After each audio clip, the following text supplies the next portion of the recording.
Quick June 13 post. One of the ways that I sabotage myself is by not having clear boundaries about when to say yes and no to things, and then getting angry about my inability to have those boundaries. Give you an example. I work too much. I work too many hours.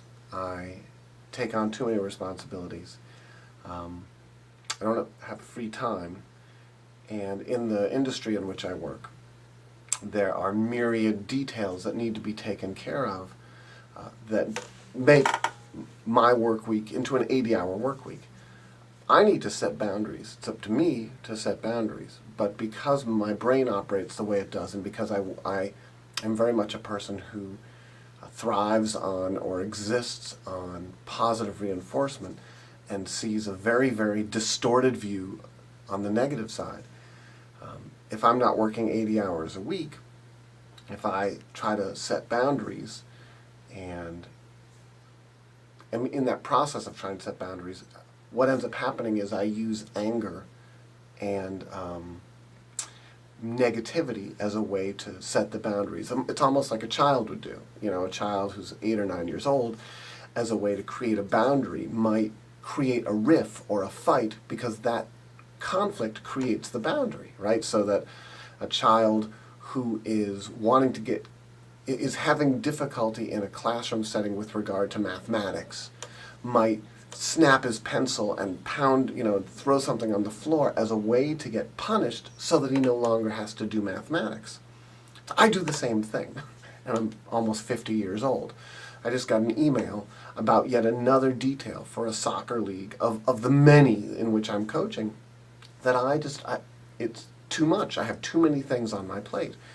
So then my reaction, my 9-year-old reaction, is to want to email back and say, all kinds of profanity and blah, blah, blah, and what a bunch of crap. But that's my way of setting boundaries. Instead of pushing it on to somebody else or saying to the team manager, you do this, I don't have time, or saying, I don't have time to take care of this, right? Instead of in a manner that's not self-sabotaging, just clearly set the boundary. There's also the fear factor of, again, these are old tapes, of if I do set those boundaries, that I'm going to end up in conflict with people who are my superiors, and those conflicts for me get very blown out of proportion.